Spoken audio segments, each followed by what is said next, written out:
check their volume out.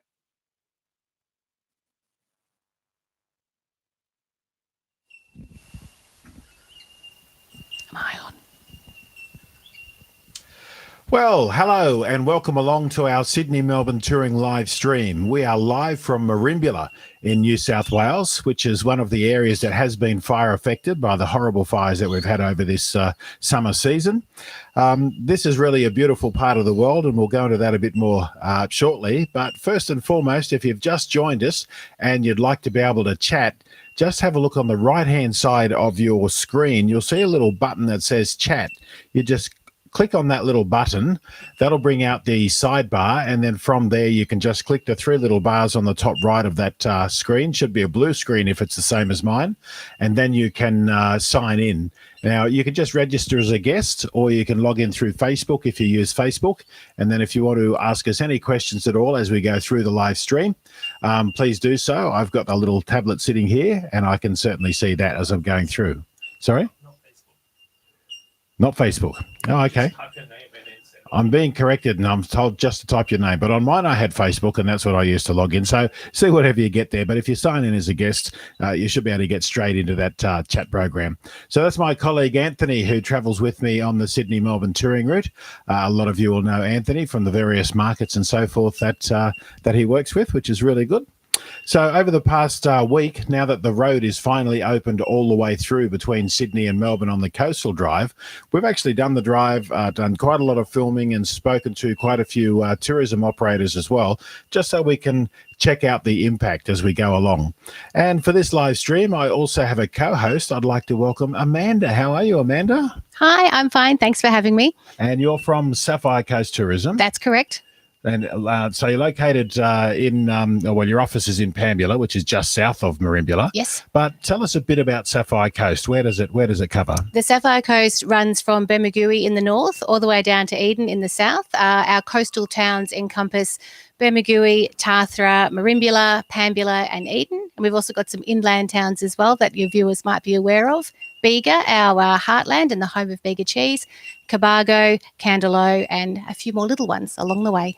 Okay. Now, there's been three areas of Australia that have been very heavily impacted by our bushfires this summer since Christmas. I'm not talking about the earlier ones in northern New South Wales. But since Christmas, it's really been South Coast New South Wales, East Gippsland and Kangaroo Island, and also the Adelaide Hills. What's it been like here in the Bega Valley over the last 6 to 8 weeks? Look, it's been difficult for the locals and the people that live here. We had to ask our tourists to leave in the beginning of January. January is generally our biggest time of year for tourists, so that was difficult for the people that live and work here. But we're getting on top of it now. The month was pretty busy with the bushfires, pretty scary, but we are looking forward to moving on. This rain has certainly helped us to become a lot more confident. Hasn't the rain been wonderful? Yes, the rain's magnificent. We love it. Yeah, we actually came up through East Gippsland and into the Bega Valley on, I think it was Tuesday. Yeah, Tuesday morning when we came through. And basically when we left Lakes Entrance in Victoria all the way through, it was continually raining. And today, just looking out behind me, there's been several times we've just seen the rain fall. And it's good rain. It's not that massive, heavy downpour that, washes everything away. Yeah, it's nice, steady rain, wets the ground down. The birds are all back out again. I've driven through the localities and the birds are out. The wetlands are filling up again. The trees are green. It's beautiful. Yeah, it really is lovely. We can hear the bellbirds in the background as well. It's just such a magnificent sound and quite synonymous with the South Coast. Okay, let's have a look at our map now. So we're going to basically cover the drive between Sydney and Melbourne. So in terms of affected areas and unaffected areas, if you're coming from the Melbourne direction, whether you go via the towns of Warragul, Walhalla and Traralgon, or whether you go down through Phillip Island, down into Wilson's Promontory and up via Yarram, you don't see any fire impact whatsoever until you get to Orbost. It's not until you pass Orbost, and Anthony might just show on the screen there where Orbost is actually located. But once you go between Orbost and Cann River, that's when you start to see some fire impact from the Victorian side. Now, there are places where you can actually drive off the road and you will see some fire impact. For example, Bairnsdale, if you turn off onto the Great Alpine Road, you will see fire impact in that area. But otherwise, you don't see any fire impact whatsoever until you pass Orbost. Once you pass Orbost, it's a bit scattered. There's some areas that are fire affected and some that are not. When you get into regions like Gypsy Point and Malakuta, they were very heavily affected, and that fire crossed the border heading up towards Eden. When we got about 4 kilometres out of Eden, we passed the last of the fire area, and then from Eden all the way up to Narooma following the coast road, this is via Merimbula, Pambula and Tathra. Again, we did not see any fire impact whatsoever. But further north, between Mogo and Bateman's Bay was very heavily affected. Also, north of Bateman's Bay was affected by fires before Christmas. And the region to the north of Ulladulla, between Ulladulla and Jervis Bay, also had some fire impact. Now, on that drive I mentioned going up following the coast between Tathra and Merimbula, if you take the Princess Highway, which continues up through Bega and Cobargo, that area around Cobargo was another one that was heavily affected. So we're going to go into those different regions as we have a look in those areas and show a little bit more on that. It's probably important to acknowledge that there has been a lot lost. Wildlife have been affected. There's been a lot of houses, unfortunately, that have been lost. And also we've been unfortunate to lose some lives as well. They have been a very devastating season. But the primary reason we're doing this live stream is just to put things into a little bit of balance. Usually the media will find a particular scene or a particular shot and play it over and over again. And I'm based on Phillip Island and Victoria, and I didn't expect Cobargo or Mogo to be there at all. I expected absolutely nothing left just from what I've seen on the media, but nothing could be further from the truth, and we'll go into that in more detail. Now, we were talking about the fire-impacted regions along the drive, but there's different kinds of fires. So just that we understand that, let's have a look at a video we shot the other day in the Croajingolong National Park on the various types of fires. Now, there's actually 3 types of bushfire. You have the ground fire, where it's mainly the moss and the peat within the ground smouldering away. Then you have a surface fire, where it breaks the ground and can affect smaller trees and ferns. Like this one here was not so lucky in a surface fire. And it can also burn around the trunks of the trees as well and blacken them. But usually the top of the trees is fine. For the fire to get up that high, that's called a crown fire.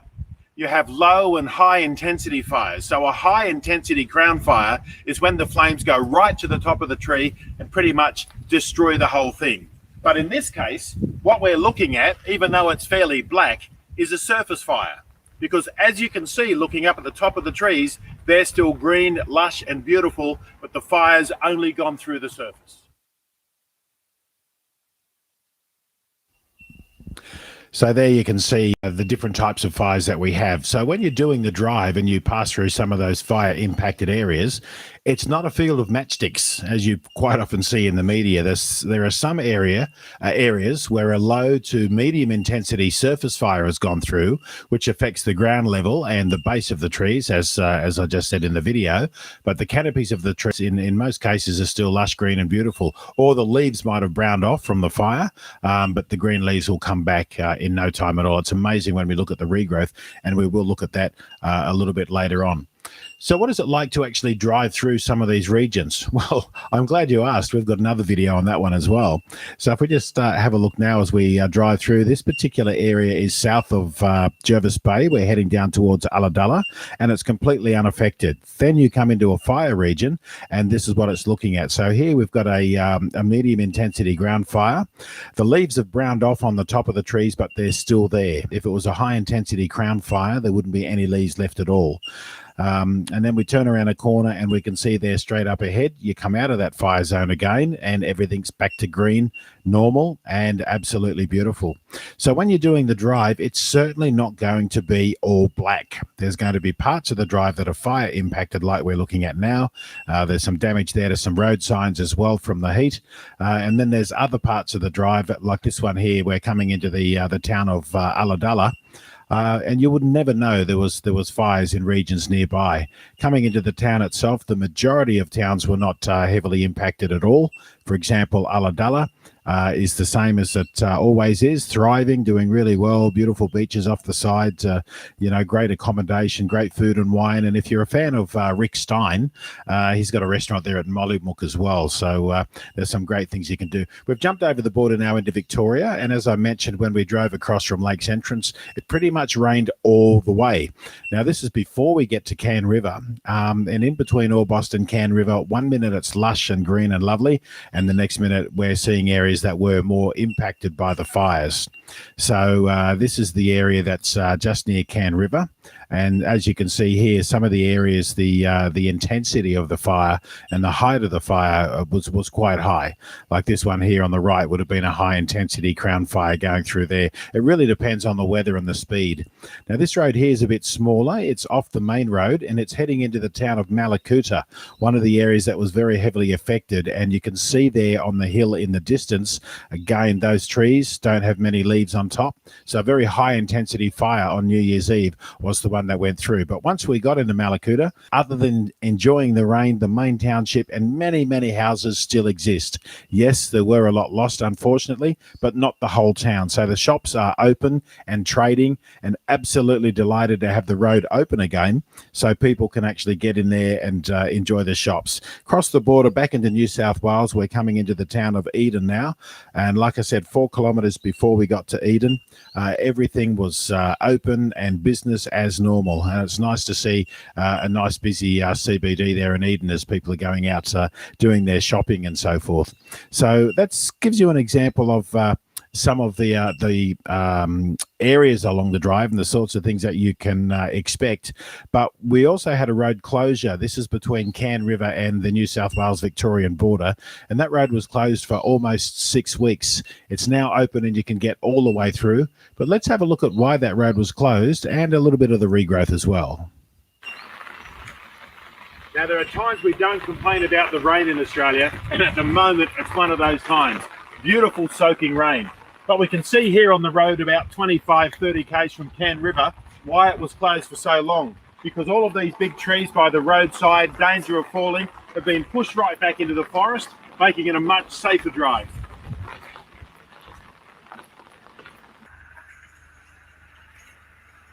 A forest like this, which has been burnt I'm standing here beside what was a high intensity crown fire. There's no leaves at all on the top of the trees. It's been some 6 weeks since the fire went through here, and look at the trees. You've got the black, but it's kind of beautiful with all of that regeneration of green growth coming out. And with this lovely rain we continue to experience, it's not going to be too long until you see more green than black as you drive along this part of the Sydney-Melbourne Coastal Drive.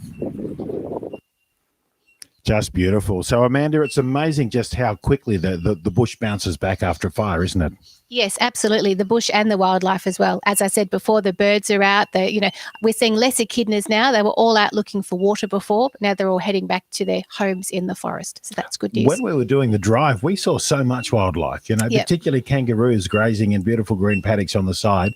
And even in a lot of the fire affected areas, the new shoots of green coming up from the ground, there's wildlife carers that have been out, providing food and water for wildlife and doing all of that sort of stuff. And we'll cover that a bit later on. But the wildlife is really still abundant along the coastal drive, and particularly here in the Bega Valley. It is. And yes, the Bega Valley, we're known for our kangaroos that graze on the side of the road. And if you travel through our towns and you don't see one, that's pretty unusual. Yesterday, we came back down through the Princess Highway and we stopped in Cobargo. And again, not really knowing what to expect, but I was quite surprised. Let's have a look at a video on Cobargo.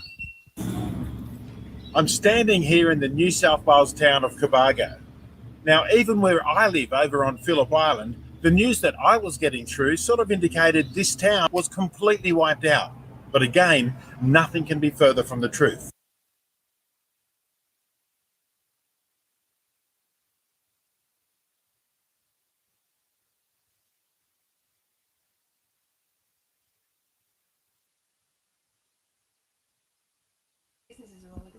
So we can see here on this shot where the video's just stopped, there's a lot of shops that are still operating in Cobargo town. This particular shot here shows an area where there are about 3 businesses that unfortunately didn't get through the fires. And on the opposite side of the road, it's exactly the same situation. But when we saw media reports, they positioned themselves where that whole background behind them was nothing but burnt out. And unfortunately, that's what we see on our media screens often time and time again. And they talk about a big fire came through and it's wiped out Cobargo town. But again, nothing could be further from the truth. There were people, they were out shopping and enjoying a coffee. And you know, it was amazing how many shops are actually still there, and then they're trading for business. Absolutely. We've been out to Cobargo with our photographer. We've been taking photos of all the businesses getting back to a different kind of normal. They're very keen to have people come visit and come, you know, take an interest in how they're going to go through their recovery. And even outside of the CBD, when you go up some of the streets, you know, the streets look beautiful, the houses are beautiful, the local park with all of the children's play equipment, completely unaffected. Yeah, and it's a beautiful town. It certainly is. It's a lovely town. It's very similar to in Mogo. So we can bring up a couple of photos of Mogo. Mogo is another area where the fires went through. And if you've been to Mogo before, there's lots of little sort of artisan, you know, tea shops and tea and coffee shops and craft shops and things of that nature. Mogo was another area that was hit hard, and another area that I thought was completely wiped out. But then again, if we have a look at some of the other shots that we took while we were in Mogo, there's still plenty of shops that are up and running and fully trading on both sides of the road. And this was the big fire that went across from Mogo all the way through to Browlee on the coast, so it almost reached the water, and it went straight over Mogo Zoo, and that's a remarkable story in itself. And we'll have a chat with Chad from the Mogo Zoo in the not too distant future. So I guess one of the other things to talk about is this beautiful property that we're located at the moment. This is Robin's Nest. It has to be one of the jewels in the crown in terms of, you know, like resort style accommodation in Merimbula looking over the water. Have you been here very often and had functions very often, or does it get a bit local for you? Look, I've been here a number of times, but it is an extremely popular place for functions, and it's beautiful. You've got the lake. As you drive down the driveway, you can see the ocean. It's as you know, the birds are amazing. We can hear them now. I think there's many different styles of accommodation and excellent function facilities as well. So it is a popular place for locals. And a popular place for visitors. Yeah, absolutely. Especially international visitors coming through. Quite a lot of them stay here at Robin's Nest. And the styles of accommodation, Anthony and I have a 2-bedroom apartment, and it's fully self-contained, has a kitchen and a washing machine as well. They each have their own private balcony. You can look at the views and the forest behind you, listen to the bellbirds. This morning, and we'll see this towards the end of the video, but this morning I had 2 of the beautiful lorikeets just land on the window, and they're smooching and cuddling up with each other while I'm on the phone to someone. It's nearly Valentine's Day. Oh, must have been, yeah. And I'm thinking, I've got to get off the phone. I've got these beautiful visitors and they're right here next to me. It was just absolutely gorgeous. So Robin's Nest is the name of the venue where we're at. It really is a lovely place. Now, speaking of Robin's Nest and some of the tourism product operators that operate all along the Sydney-Melbourne Coastal Drive, we couldn't catch up with everybody, but we did catch up with quite a few during our road trip and heard their thoughts and comments on the impact of these bushfires this summer. What was different about these fires is that we had a number of fires going over a long period, stretched out across the east coast of Victoria, New South Wales, and then into South Australia. So because they all happened in different areas at the same time, it looked like the whole southeast of the country was on fire, and that's not true. It was a great line. It looked good in the media, but it just wasn't true. As you can see, like, the place is still untouched. It's still beautiful. You wouldn't even know we've had fires around here. We're very, very lucky, but yeah, we just need people to come back again. It was really the goodwill. It was people willing to drive the extra hours coming down that sort of kept us ticking over, and people taking that extra effort to make sure that they supported our community as well, that kept us going. But we did close for about 17 days in that time. Well, we've been impacted a lot, unfortunately. We haven't been able to fly since about the middle of December last year. It's been mainly the smoke, which has impacted the visibility, which is a great shame. But at the same time, that will clear. And we're fortunate that we've been lucky to gear up and get some stuff done that will be in a good spot to fly people again as soon as the smoke clears up and we can get out there. So the town itself wasn't directly hit at all. We could certainly see the glow. If you can see behind us just over the hills, it was a very bright orange and red glow. So we knew they were close. Brethren was surrounded by fire, so some pretty close towns to us were hit. But Bendigo itself was very lucky and very much supported by crews as well, so we all felt very safe in Bendigo. Paperbark Camp has been here for 20 years, and I think when Mum and Dad bought the property, they actually looked at the trees here to see if there had actually been any fire scarring, and there was none. So they thought it was actually a good property to build on, and thus far that's proven true. We've been in the 20 odd years that we've been here. We've been closely brushed with maybe 2 or 3 fires in that time. We originally got our advice to evacuate our guests on the 28th of December. We were fully booked, so we had to assist both domestic and international guests for ways to leave while it was still safe to do so. That's only the second time since we opened the cottages in 2005 that we've been in a position that we've had to do that. But we're well versed, and we're also well set up by the Incident Control Centre with what to do and how to assist people.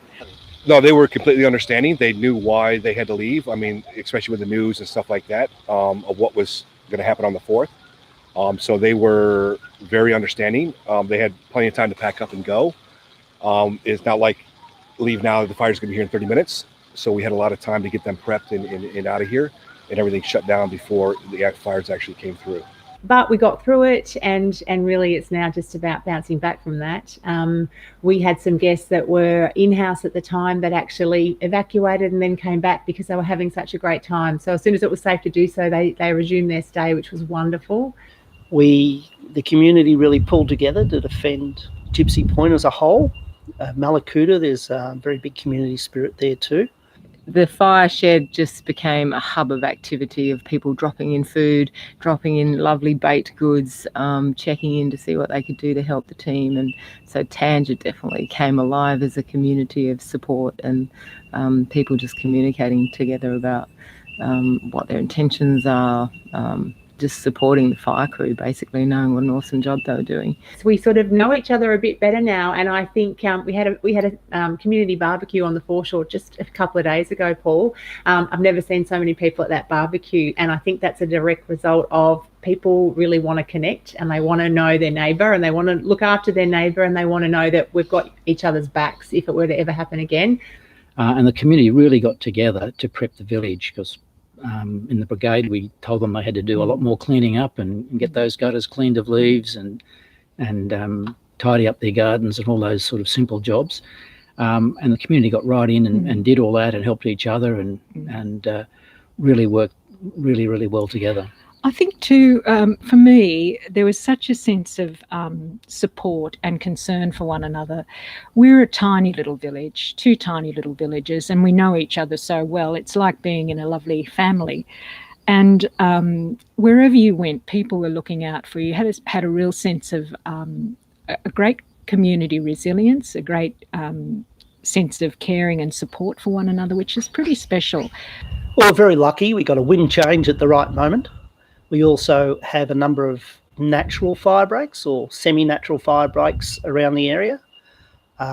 We also have a small slip-on truck with a small pump, and the property here itself has fire protection as well with pumps and dams. And the town was very much aware, as we are every season, that we need to be prepared for fire. We live in an Australian bush with thousands of hectares of national park on our doorstep. So we're always very conscious of fires, and we prepare very well for them.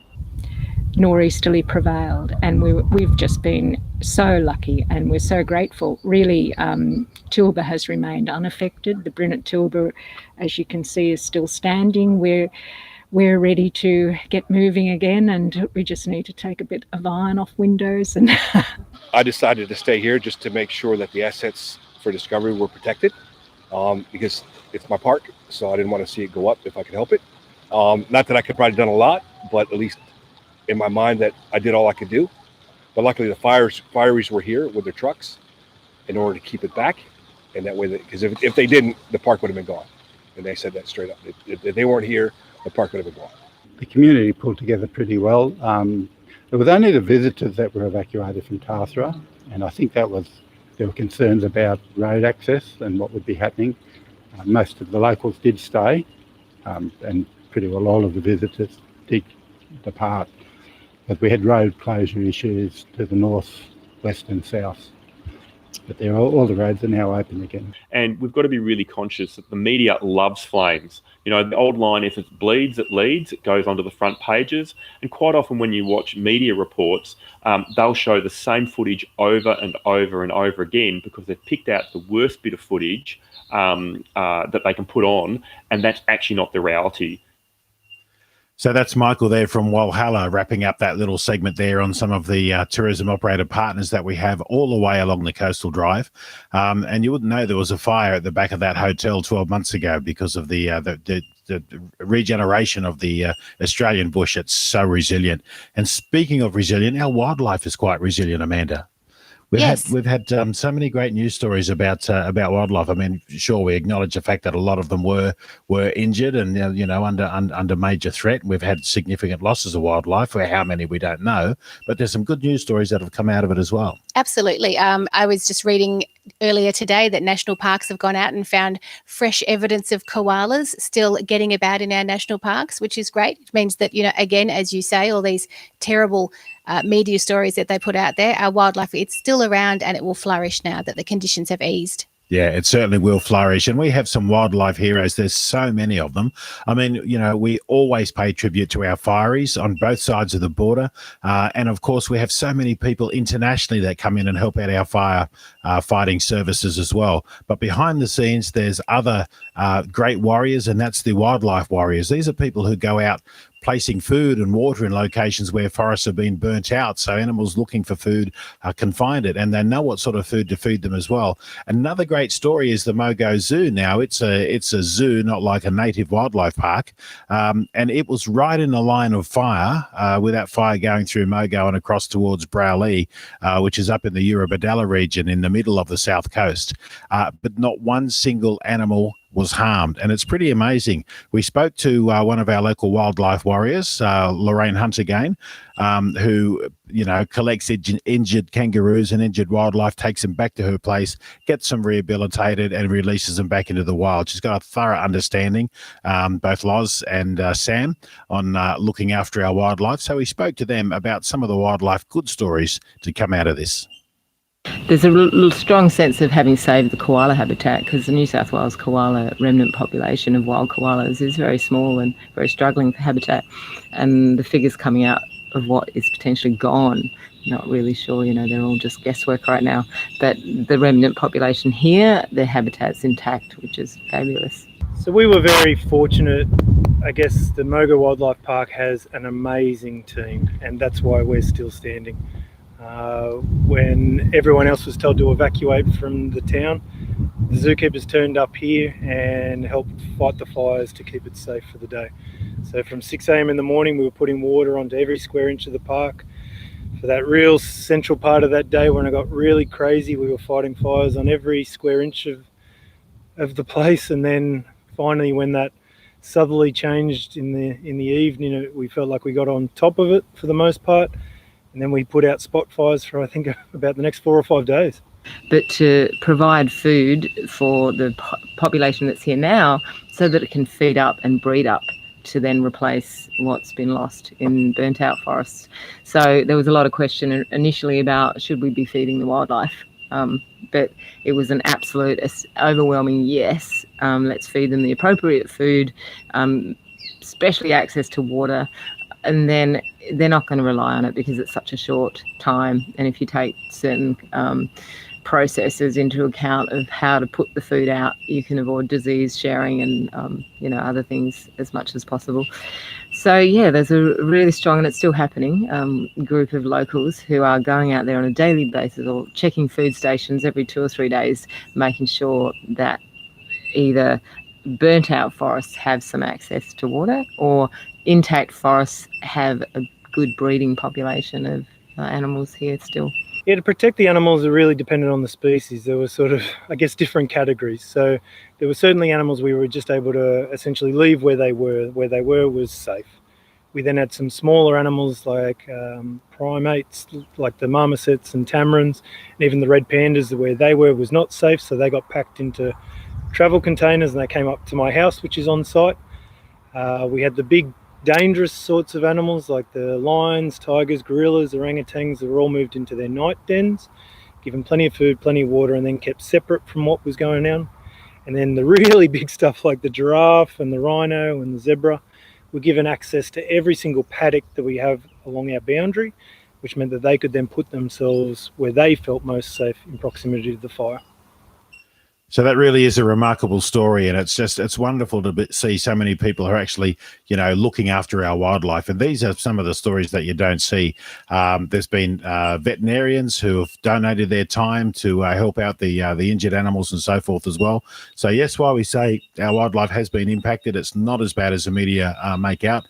And as Amanda said, I'm pretty sure the wildlife is really going to thrive in all of this beautiful rain and forest regeneration. Most definitely. Yeah, we certainly think so. And all the signs are there. Now, we're in a beautiful part of Australia that I keep raving about called the Sapphire Coast. Yes. We might just run a little video on that and you can talk us through, some of the great things you can do in this beautiful part of Australia. Sure. So here we go. It's just coming up now. So you're probably familiar with this video. You've probably seen it once or twice. Yes, I do. Beautifully uncivilized. That's a great tagline, isn't it? Well, we're at 70% national park down here. So there's a lot of national park. There's a lot of amazing waterways. So we encourage people to get out there and, get back to nature in that uncivilized way. And it's also one of the oyster growing capitals of Australia. Yes, we harvest around 8 million Sydney rock oysters here on the Sapphire Coast. So we're one of the most best oyster producing areas and certainly one of the most award winning. And when you're eating those oysters in Sydney or Melbourne, a lot of them come from here. And great accommodation, like, we're here at Robin's Nest, Sapphire Waters Motor Inn, Coast Resort, great cruises to go out and see the whales and dolphins and marine life in season. So much to see and do. Absolutely. We have, we're rated number 1 in Australia for whale watching. Whale watching is September to November. That's the peak times. But at other times of the year, we have coastal discovery tours up and down the coast. So you can get on a boat at Bermagui or Merimbula or Eden and get out there on the ocean. You'll see dolphins, seabirds, whales, certain times of the year, all sorts of amazing things. And a lot of our international visitors, they'd like to travel over our summer particularly from the Northern Hemisphere, to escape their winter. Yes. But, this area is also Australia's domestic holiday playground. So January tends to fill up and sometimes it overbooks or can make it difficult for, short-term stays, particularly for traveling internationally. But the shoulder seasons, they're just gorgeous, aren't they? Like September right through to April. Yes. Just beautiful time of the year to travel. Yep. The weather is beautiful. It's generally in the high 20s. The water is warm. Our water temperature stays warm for a big part of the year. You don't get the huge crowds that we do over summer. So there's a lot more elbow room on the beaches, as we like to say. And we've got a lot of festivals and events that run all year round as well. We've got our Whale Festival in November, which is a huge event for us.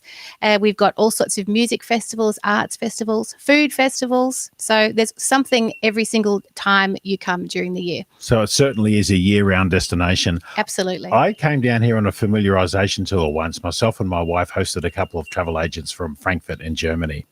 They didn't self-drive themselves, and they won a prize from when we were over in the Northern Hemisphere doing a mission once. And we hosted them and brought them down, and we stayed for a night down here at Robin's Nest, actually. And it was July, and I'm thinking, why would they want to come in July? Well, I'll tell you what, out of the 4 days that we explored around the South Coast, 3 of them were absolutely stunning. The last day, rain came in, and it was still not an unpleasant day, but the temperature was brisk, but it didn't have any cold wind or whatever. I was complaining because first thing in the morning, it was quite cold, and my head is rather large in circumference, and I can never find a beanie that fits me comfortably. They're too tight. And it's all your brains. Yeah, yeah. I'd like to think that. Rita from Explorer Fernreisen in Germany is a knitter.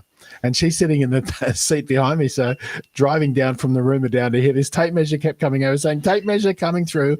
And by the time we finished the trip, I had 4 beanies specifically designed for my head. So it was a very good memory. But you probably didn't need them here on the Sapphire Coast. It wouldn't have been cold enough during Only winter. in that first morning, but it was a beautiful, it was that brisk start to the day. And then the sun came up and the T-shirts were on and it was just absolutely glorious. We had a lovely time. Yeah, winter's a beautiful time here. Every time of the year is lovely. But winter, it's very green, lots of cows around. There's lots of cows all the time. But yeah, winter's a fabulous time to come. Yeah, you can certainly come any time of the year, that's for sure.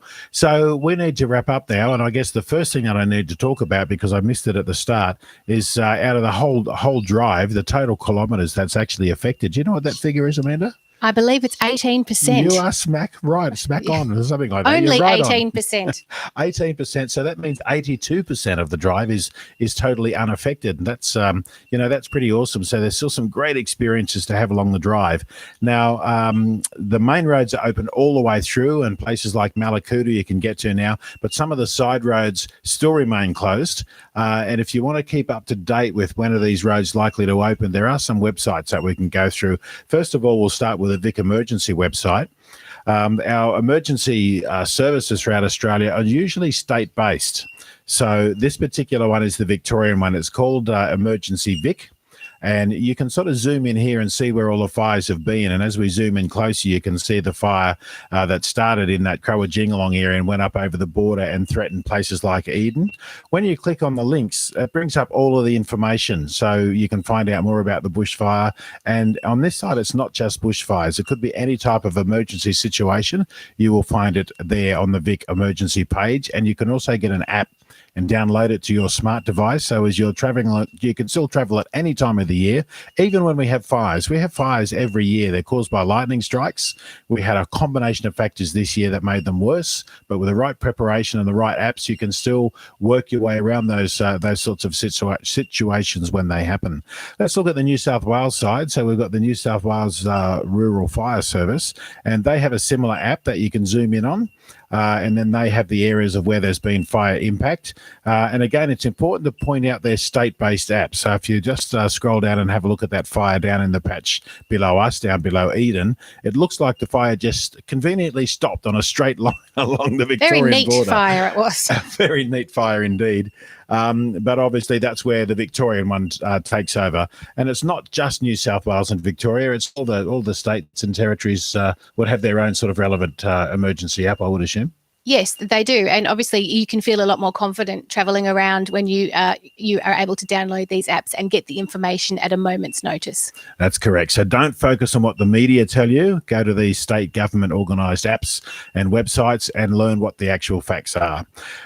We're talking about traffic closures as well. There's a couple of great websites we can recommend for that. And they have apps for these as well. This one is the Victorian side again. It's called Vic Traffic. And you can zoom in on any particular area where there's a road closure. You click on the information and it will tell you. Now, the Princess Highway was closed for some time, but it is now reopened, and they've put a little message on there to say that it's reopened. But if it's got that big red circle and the white square in it, that road is closed and not accessible. And they have a similar one in New South Wales, don't they, Amanda? Correct. Live Traffic New South Wales will give you all the information you need about road closures or any incidents at all. Okay, so there are recommended apps. We also try to post regularly on Facebook. If you're a social media user and Facebook, you need to look for things like Sapphire Coast Tourism and some of the tourism operators that we've spoken to, because like I said, sitting back at my place, Phillip Island in Victoria, I learned a lot more factual information from my colleagues in this region than what I did from watching the nightly news. So it was much more refreshing to know that things weren't always as bad as they made out. So, Amanda, thank you so much for joining us. Have you enjoyed the show? Yes, it's been fabulous. Yeah, our very first live stream to have you on board. Thank you. And when you're walking around, various countries overseas throughout Southeast Asia, North America, UK, Europe, if people come up and ask for your autograph, you'll know why. Oh, well, I shall let you know if they do. All right. Well, thank you very much for watching. We'll end now with a closing video. And I guess all I can say is that we are open for business. Thank you.